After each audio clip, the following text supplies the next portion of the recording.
Quand on parle d'IA, le I désigne l'intelligence, mais au sens anglais du terme. C'est la gestion des données, le traitement de l'information. Le sens français du mot, c'est aussi la capacité à discerner le vrai du faux, à argumenter. Et ça, l'IA le fait pas aussi bien que l'intelligence humaine. Pour l'instant, l'IA n'est pas très bonne pour manipuler les concepts. Elle fait des progrès un peu en maths. Pour l'instant, elle a le niveau d'un très bon élève de lycée. C'est déjà plus que la moyenne. Non, mais c'est bien plus que la moyenne. Mais ce que je veux dire, c'est que par rapport, voilà, c'est pas Einstein, quoi. Il y a des découvertes qui augmentent l'ignorance.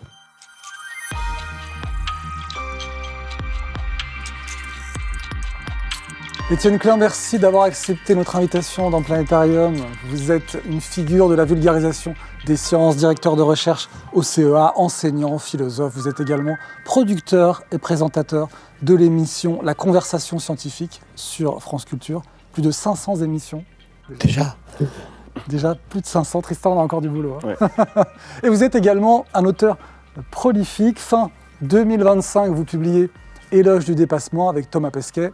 J'invite les spectateurs à regarder notre entretien avec Thomas Pesquet et vous. C'était un précédent épisode de Planétarium disponible en VOD. Et puis un peu plus tôt, cette même année, en avril 2025, vous avez également publié Transport physique chez Gallimard, dans lequel vous tentez de concilier la physique et le physique. Est-ce que vous êtes parvenu, Étienne Klein, à concilier le corps et l'esprit ? En tout cas, j'ai tenté d'examiner la complexité de leurs relations mutuelles. Voilà. En fait, parfois dans la vie, il se passe des courts-circuits dans la tête. Il y a deux choses censées être complètement indépendantes qui, lorsqu'on les rapproche, fabriquent une sorte d'étincelle. Et finalement, la physique moderne, avec Galilée et d'autres, a été fabriquée par des gens qui ont trouvé des stratagèmes intellectuels pour sortir du monde, faire des expériences de pensée, s'armer de nouveaux concepts, et grâce à eux, venir réinterroger le monde d'une façon qui soit plus pertinente. Puisque finalement, le fait que les lois physiques, et même celles de la physique classique qu'on apprend au lycée, si on les prend vraiment au sérieux, elles sont quand même bizarres, elles sont contre-intuitives. Elles sont contradictoires en apparence avec les phénomènes que pourtant elles décrivent, ou elles expliquent. Mais je ne parle même pas de physique quantique ou de relativité, où là on a accès à des espèces de logiques qui sont complètement contre-intuitives. Et il me semble que la magie de la physique, c'est justement de nous obliger à comprendre ce qui nous est familier dans notre monde à partir de concepts qui ne sont pas familiers. Et donc il y a ce double mouvement que je trouve passionnant et qui devrait provoquer une excitation intellectuelle à chaque fois qu'on entend parler de physique. Tristan Ray, vous êtes journaliste au Figaro, chef de service de sciences. En matière d'excitation intellectuelle, Tristan Ray, moi je me rappelle très bien, puisque ça fait plus d'une décennie que nous travaillons ensemble, le jour de l'annonce de la découverte, la confirmation du boson de Higgs. Vous étiez déjà journaliste dans la rédaction, et vous étiez rentré dans la salle de rédaction en expliquant à tout le monde, aux journalistes, à la rédaction en chef, mais si c'est très très important, regardez, à expliquer pourquoi ça l'était à plein de journalistes qui ne savaient même pas de quoi on parlait, et vous aviez raison, ça a fait la une. Est-ce que vous pouvez nous rappeler ce que ça représente, cette confirmation de l'existence du boson de Higgs ?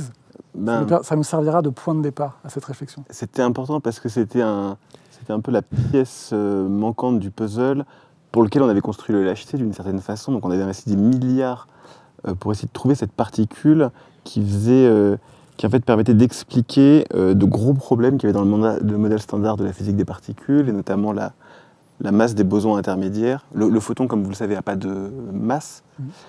Il y a d'autres particules vecteurs de force qui, elles, ont une masse. Or, dans le modèle standard, on ne se l'expliquait pas. Donc il fallait trouver une solution. C'était le plus gros problème, il y en a d'autres.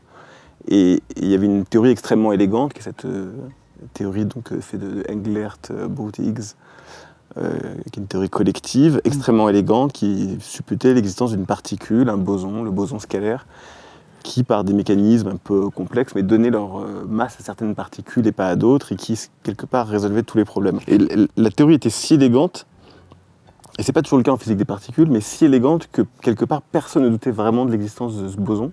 Mais on l'avait pas découvert, on a mis beaucoup de moyens, et on commençait, peut-être pas à douter, mais en tout cas, ça commençait à être... ça faisait 30 ans qu'on le cherchait activement, et là, enfin, on le découvrait, il montait le bout de son nez. Et du coup, c'était un événement extraordinaire, une validation de beaucoup de choses. On pourrait rapprocher l'observation des premières ondes gravitationnelles. C'est un peu dans le même genre, c'est-à-dire des choses qui trouvent des racines assez profondes dans l'histoire des sciences, quasiment au début du siècle dernier finalement, parce que c'est des problèmes assez anciens. et qui trouve des expériences que la technologie actuelle a permises, qui étaient impossibles à l'époque, qui ont permis de valider les choses. Donc ça raconte quelque chose de l'histoire des sciences et d'une forme d'arriver quelque part, et des années d'efforts. C'était pas très dur pour moi, en tout cas, qui m'intéresse aux sciences depuis que je suis petit, de savoir que c'était vraiment très important. Et je savais aussi à quel point c'était compliqué, dans une rédaction généraliste, de faire passer l'idée que c'était aussi important. On n'avait plus vraiment de journalistes qui traitaient de physique à cette époque-là, par moi. Donc c'était un beau souvenir. Étienne Klein, c'est ça, le genre d'excitation intellectuelle qu'on recherche quand on fait de la physique? Oui, je m'en souviens très bien. C'est le 4 juillet 2012 que l'annonce a été faite. Il y a eu 2 exposés dans le grand amphithéâtre du CERN, en présence d'ailleurs dans le public de Peter Higgs, l'un de ceux qui avaient conçu cette particule, en même temps que François Englert, qui l'avait conçu d'une autre façon, à peu près en même temps. Ils s'étaient jamais rencontrés. Ils étaient octogénaires, puisque la prédiction qu'ils ont faite datait de 1964, et on est en 2012. Le discours, le langage, le vocabulaire des expérimentateurs qui racontaient leurs résultats est tellement différent du discours des théoriciens qui ne comprenaient pas les exposés. Par contre, à la fin, ils ont compris que la particule qu'ils avaient prédite venait d'être détectée. Et là, il y a eu un moment, pour eux en tout cas, de forme de sidération. Ils ont eu une accolade tous les deux, ils ne s'étaient jamais rencontrés. Et en effet, ça venait valider quelque chose qui était attendu depuis très longtemps, et qui remettait complètement en cause la façon de comprendre la masse des particules. La masse d'une particule, d'habitude, on croit que c'est une propriété intrinsèque des particules. Qui dit matière dit masse. Qui dit masse dit matière. Donc masse et matière, c'est 2 choses qui sont vraiment toujours associées l'une à l'autre. Et là, il venait montrer que la masse d'une particule n'est pas une propriété qu'elle possède de par elle-même, mais le résultat d'une interaction qu'elle a avec le vide, qui n'est pas vide. Voilà. Et le champ associé à cette particule, le champ de Higgs, comme on l'appelle, il est partout présent et les particules interagissent plus ou moins fortement avec lui. Et c'est cette interaction qui détermine leur masse apparente. Donc c'est une sorte de révolution conceptuelle qui montre, encore une fois, mais là de façon vraiment spectaculaire, que les concepts familiers sont pas les bons pour comprendre le monde physique. Étienne Klein, qu'est-ce qui, depuis le boson de Higgs, a suscité encore une fois, cette excitation intellectuelle dont vous parlez? Vous l'avez dit vous-même, les ondes gravitationnelles, prédites par Einstein en 1916, et détectées pour la première fois, donc un siècle plus tard. C'est des ondes qui ont été fabriquées par une fusion de 2 trous noirs il y a plus d'1 milliard d'années. Ça libère une énergie qu'on n'imagine pas. C'est 2 masses solaires qui se transforment en énergie par E égale MC2. Hiroshima, c'est une masse. Enfin, 1 gramme, pardon. La bombe d'Hiroshima, entre l'état initial et la bombe après explosion, c'est 1 gramme de différence. Et ça donne Hiroshima. Là, 2 masses solaires. Ça fait vibrer l'espace-temps. L'onde s'amortit à mesure qu'elle se propage. Et quand elle traverse la Terre, c'était en septembre 2015, elle fait varier la distance entre 2 points de façon qu'on a pu mesurer. Et les 2 points donc s'écartent et se rapprochent ensuite au passage de l'onde. Non pas parce qu'ils se déplacent dans l'espace. Quand on voit 2 points bouger, on dit qu'ils se déplacent dans l'espace. Non, non, ils sont immobiles dans l'espace. Et leur distance augmente parce que l'espace entre eux, les points, se dilate. Ça, c'est quand même absolument génial. Et une onde gravitationnelle, ça c'est pas déformé parce qu'elle traverse, contrairement à la lumière. Donc, la forme qu'elle a traduit directement la structure de la source qu'il émet. Donc, c'est une nouvelle façon de faire de l'astrophysique. Et ça montre aussi que les théories physiques permettent de faire des prédictions qui induisent des recherches qui augmentent le champ des données. On découvre de nouvelles entités physiques grâce aux théories. Le boson de Higgs, les ondes gravitationnelles, les trous noirs, sont des choses qui étaient à l'origine solutions d'équations, en l'occurrence c'est de l'Einstein. Et le miracle, c'est que 1 siècle plus tard, ou 50 ans plus tard, on peut les détecter si on y met les moyens. Tristan Vey, vous, il y a une découverte qui vous a enthousiasmé comme ça Je dirais qu'on est au bord d'une découverte qui pourrait m'enthousiasmer de la même manière, parce que j'étais trop jeune pour découvrir non pas l'expansion de l'univers, mais l'accélération de l'expansion de l'univers. C'est quelque chose avec lequel j'ai grandi, moi, on va dire... C'est normal, l'accélération, ça fait grandir. Voilà, exactement. Et du coup, j'ai grandi avec ça, donc ça n'a pas été une surprise quand on a découvert ça grâce à l'étude des supernovas. Mais on est à l'aube de se demander s'il n'y a pas une variation dans cette accélération de l'univers, et du coup, ça remet beaucoup de choses en question, et notamment la question de l'énergie noire. C'est quoi l'énergie noire? Qu'est-ce que ça représente? C'est quoi ce gros... On dit énergie noire, mais c'est quoi ce gros point d'interrogation en fait qu'il y a dans la physique actuellement?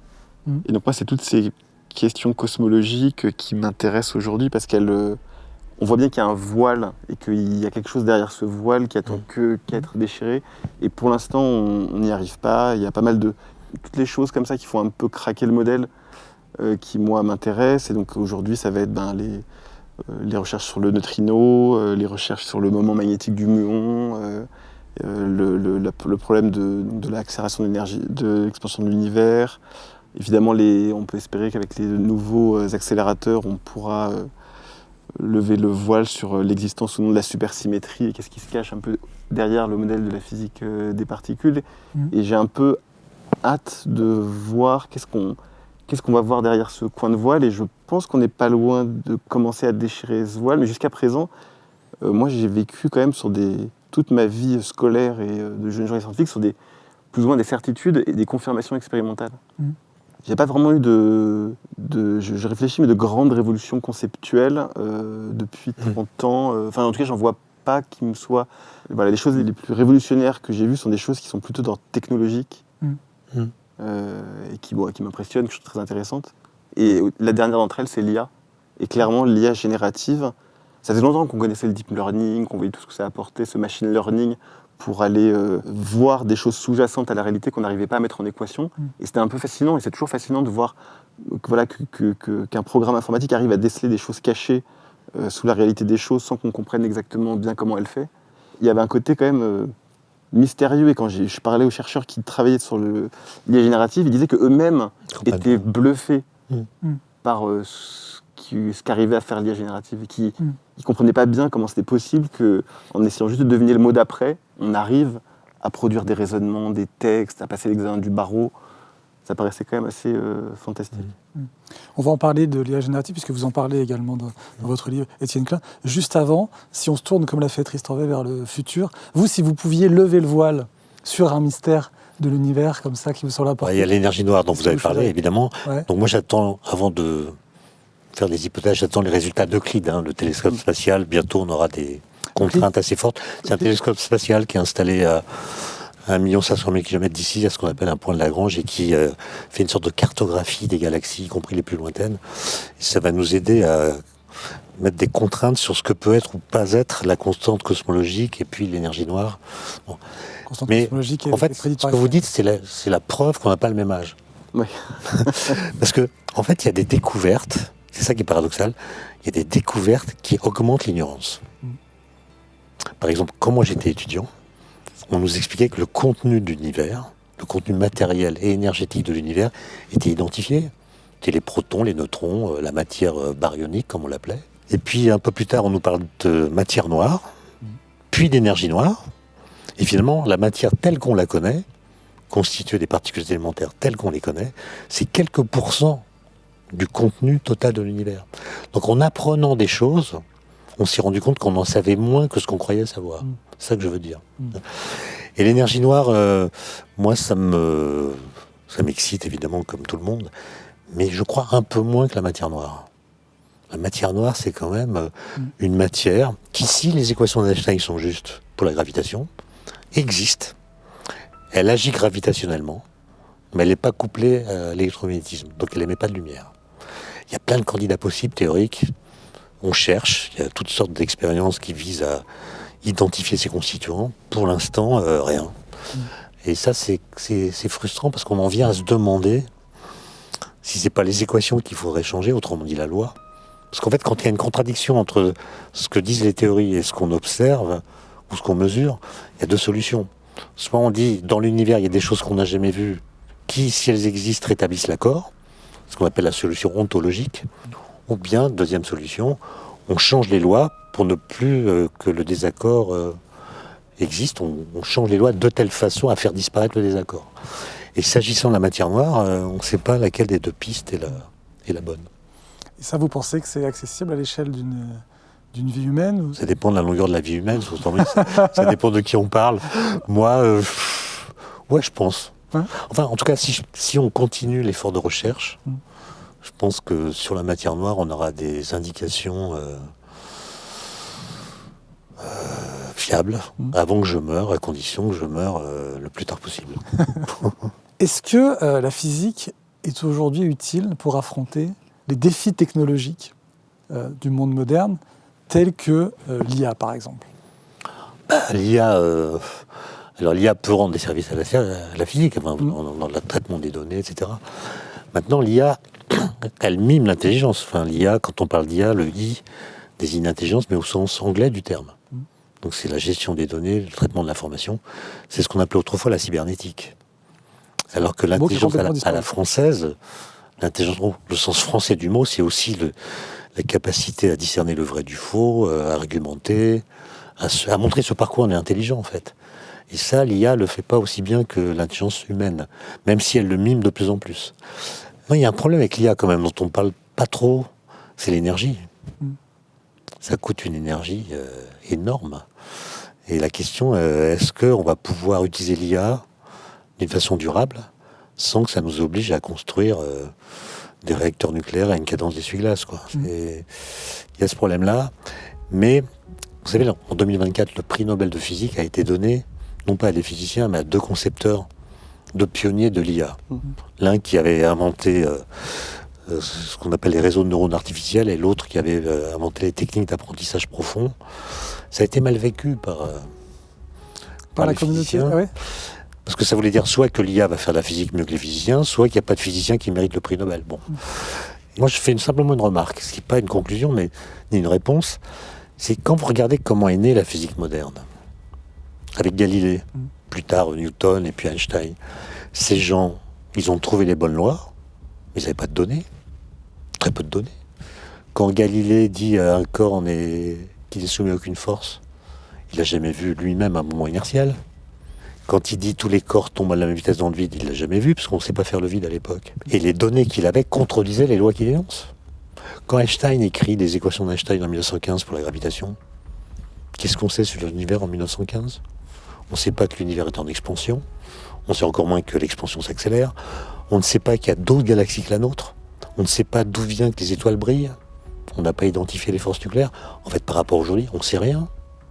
Et il trouve les bonnes équations par des expériences de pensée. Ce que l'IA ne sait pas faire pour l'instant. Je ne préjuge pas du futur.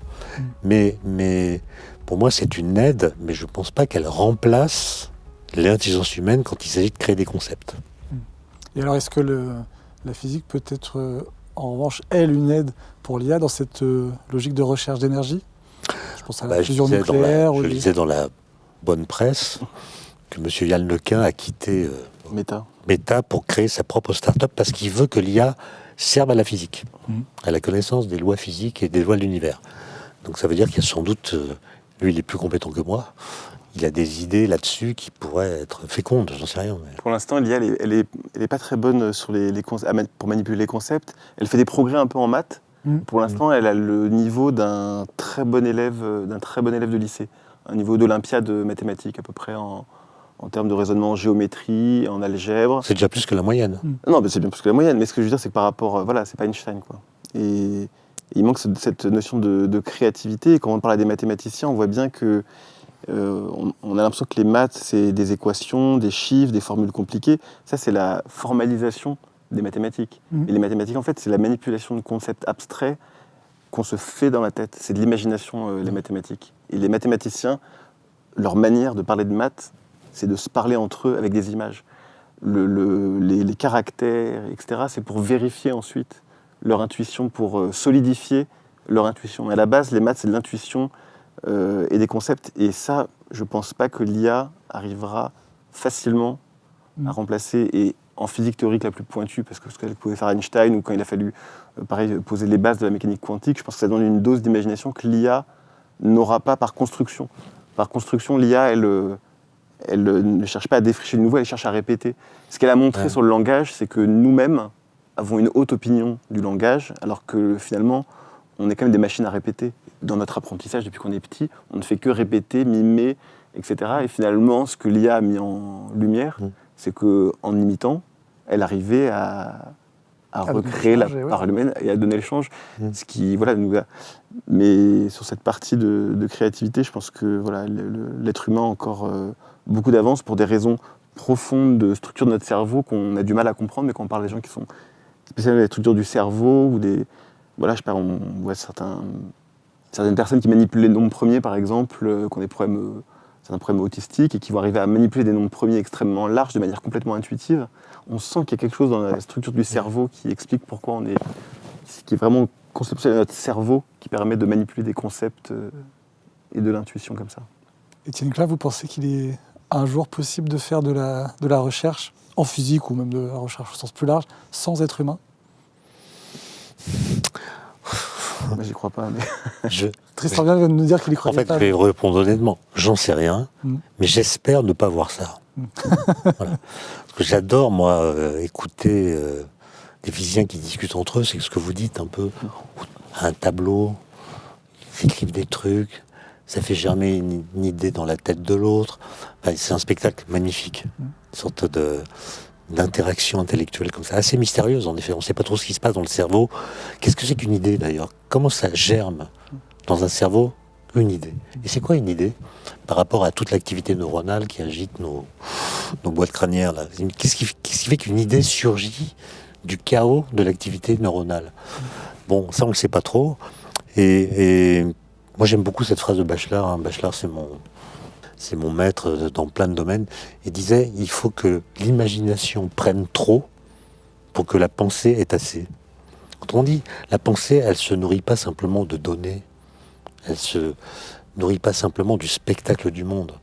Elle est capable, à partir de ce qu'elle voit, d'inventer, parfois de façon délirante, des notions qui vont l'aider à alimenter sa propre pensée. Et donc, là, il y a quelque chose qui me semble échapper à l'IA, mais comme l'IA, vous l'avez dit, elle ménage aussi des surprises. Elle fait des choses qu'on ne comprend pas qu'elle puisse faire. Je ne veux pas me montrer trop affirmatif. Peut-être que ça viendra des IA. Il y a une des théories, dans les théories de la conscience, il y a quand même l'idée probablement que c'est le fait d'interagir avec le monde et d'avoir différents canaux de perception qui sont connectés à un organe central, le cerveau, qui crée la complexité de notre rapport au monde et ce qu'on appelle la conscience, qu'on a du mal à définir.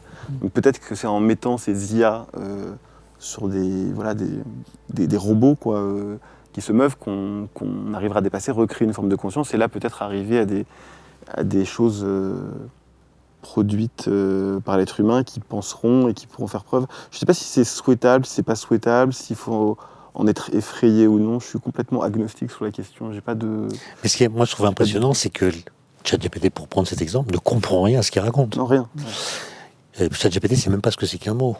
Il débite des phrases qui, pour lui, sont asémantiques. Il n'y a aucun sens. C'est nous qui reconnaissons du sens dans ce qu'il produit. Et qu'une machine asémantique puisse produire ce qui, pour nous, a du sens, c'est déjà assez mystérieux. Mais il ne faut pas non plus projeter, c'est-à-dire faire comme si elle pensait ce qu'elle raconte. Il y a une chose qui est racontée par Camille Flammarion. Il assistait à une séance de l'Académie des sciences quand l'assistant d'Edison est venu montrer le premier phonographe qui faisait entendre une voix humaine émise par une machine. Il y avait un morceau de cire avec... Il raconte qu'il y a un vieil académicien qui s'est levé, qui a descendu les travées, qui a voulu étrangler l'assistant d'Edison qui faisait la démonstration en criant « Nous ne serons pas dupes d'un ventriloque ». Il ne pouvait pas croire qu'une machine allait produire une voix humaine. Et il me semble que quand ChatGPT a mis en service, il y a des gens qui pensaient qu'il y avait des types qui tapaient à toute vitesse en réponse aux questions qui lui étaient posées, jusqu'à ce qu'on comprenne que l'écriture était tellement rapide que ça ne pouvait pas être le cas. Mais on a tendance à projeter l'idée qu'il y a un auteur derrière ce que nous recevons des machines, alors qu'il n'y en a pas.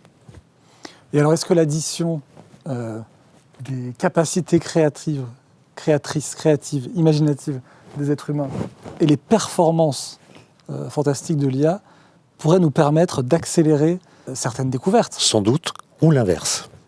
L'inverse, comment c'est? L'inverse, moi j'ai lu une conférence incroyable de Bernanos, Georges Bernanos, sur les robots, qu'il a donnée dans les années 40.